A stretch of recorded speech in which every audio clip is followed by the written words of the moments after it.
Bienvenidos a Una Pausa en el Camino, un programa que hacemos con amor, con cariño, desde Puerto Rico, la isla del encanto. Y me acompaña, como siempre, mi amigo y mi hermano, el pastor Héctor Matías. Saludos, o sea, bien, bueno. Qué bueno estar juntos. Muchas gracias.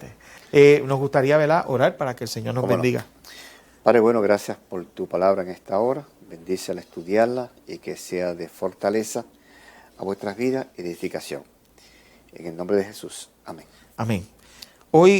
Hoy estoy de plácemes porque estamos hablando de algo que es bien natural para mí, que es el diseño o lo que conocemos como el plan de salvación. Estábamos comentando fuera de cámara que cuando yo hablo de plan, me acuerdo de los planes de la escuela, porque el plan tiene un objetivo, tiene unas metas, tiene una fecha, tiene todo. Pero en el libro de Éxodo, capítulo 6, versículos 6 y 7, nos habla de la siguiente manera. Lo voy a leer para ver qué usted opina de este plan, que está bastante bien hecho. Dice: por tanto dirás a los hijos de Israel, yo soy Jehová, y yo os sacaré de debajo de las tareas pesadas de Egipto, y os libraré de su servidumbre, y os redimiré con brazo extendido, y con juicios grandes, y os tomaré por mi pueblo, y seré vuestro Dios. Y vosotros sabréis que yo soy Jehová vuestro Dios, que os sacó debajo de las tareas pesadas de Egipto.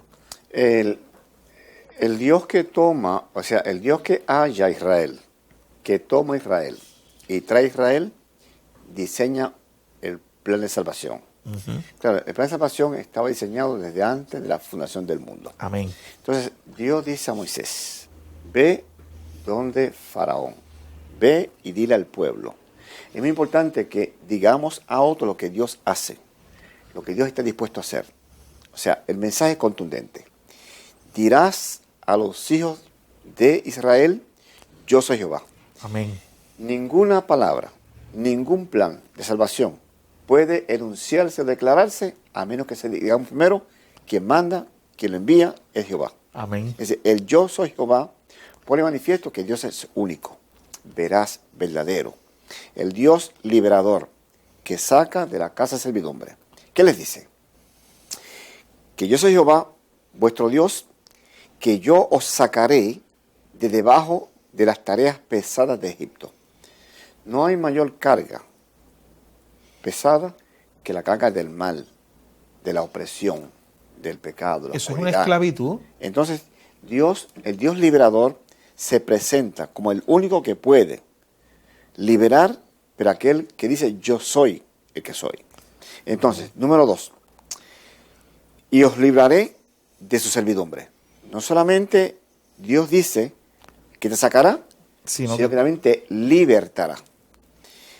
Y dice, y os redimiré con brazo extendido. Es decir, la salvación que es en Dios tiene la bendición de lo que Dios hace en el presente, de libertarte. Pero la salvación es una experiencia continua, una experiencia que nos ayuda a comprender que el Dios que nos redime ahora es el Dios que eventualmente nos llevará a la salvación, a la vida eterna. Y dice, y con juicios grandes, y os tomaré por mi pueblo y seré vuestro Dios. Ahí en el pasaje Dios da un sentido de pertenencia. Tú eres mi pueblo, yo soy tu Dios, no importa cómo tú hayas sido, la ignorancia, la esclavitud, el paganismo, donde tú has estado sumido, yo seré tu Dios, pero tú serás mi pueblo. Así que ahí vemos una interacción de confianza. Y añade, y dice, y vosotros sabréis que yo soy Jehová. Ahora, ¿cuándo sabremos que Dios es Dios?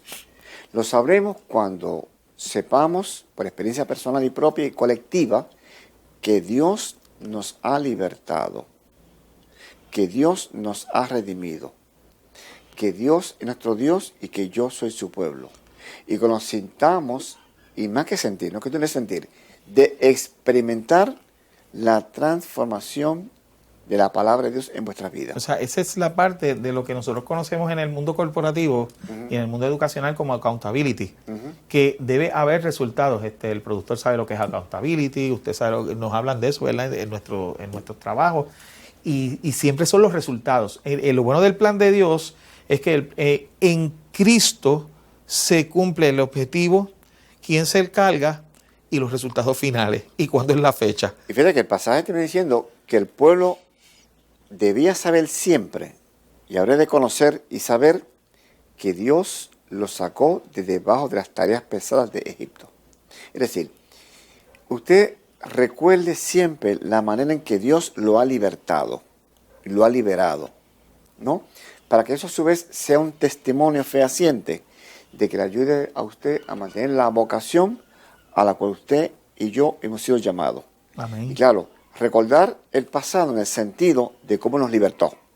No para quedarme en el pasado, sino para que ese pasado del cual Dios nos ha libertado, podamos llevar una vida progresiva en el sentido espiritual de fe, de comunión, de relación, de pacto con Dios, hasta que seamos intronizados en la Canaán celestial. Solo el pasado lo que nos sirve es para aprender a cómo trabajar en el futuro. Hay un concepto bien importante dentro del versículo, es la palabra redimir. Y la palabra redimir es bien interesante porque hay un comentario de un libro de B.L. Ram, His Way Out, que en la página 50, que dice: la palabra redimir en el versículo 6 de Éxodo se refiere al miembro de una familia que compra o rescata a otro miembro de la familia, especialmente cuando ese miembro se esclavizó por deuda o estaba a punto de esclavizarse.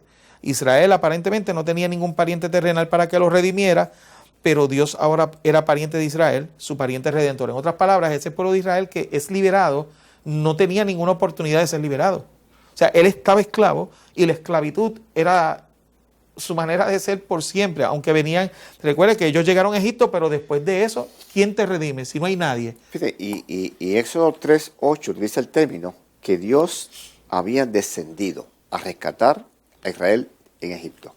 Es decir, eso lo vemos después, 4 años después, cuando Cristo descendió de los cielos para redimir la raza humana del pecado y de la muerte. Y Cristo descenderá de nuevo para redimir a los salvados de la potestad del pecado, de la maldad, para siempre jamás. Es decir, que el término redención lo vemos en 3 aspectos.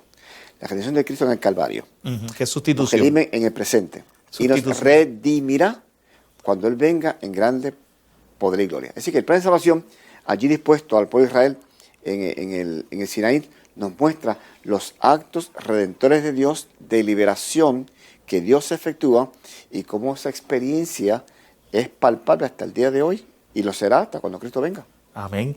Así que yo quiero, ¿verdad?, hablarte a ti que tú estás ahí mirando y dirás, ¿yo tengo oportunidad? Esa es la gran pregunta. Quizás tú eres una persona que piensas que Dios no te puede rescatar, que Dios no te puede redimir. Pastor, me gustaría una contestación para esa persona. Bueno, sí, creo que el pasaje de Juan 1:14, y aquel verbo fue hecho carne y habitó entre nosotros. Amen. Y esa todavía no. Jesús se encarna en nuestras necesidades y condiciones. Él está entre nosotros, mediante la morada y la presencia de su Santo Espíritu. O sea, hagamos factible su sacrificio en la cruz del Calvario en nuestra vida ahora. Amén. Al aceptarlo, al creer en Él y saber que Él sigue descendiendo mediante su presencia. Amén. Para redimirnos, para salvarnos y para darnos nueva vida. Pero más que todo, más aún todavía, ese habitó con nosotros, Él lo promete día tras día, mediante la presencia de su Santo Espíritu, quien hace posible y quien efectúa esa obra redentora en nuestros corazones para vida eterna.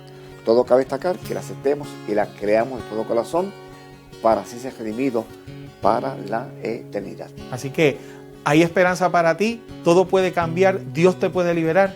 Nos vemos, será hasta la próxima en el programa Una Pausa en el Camino.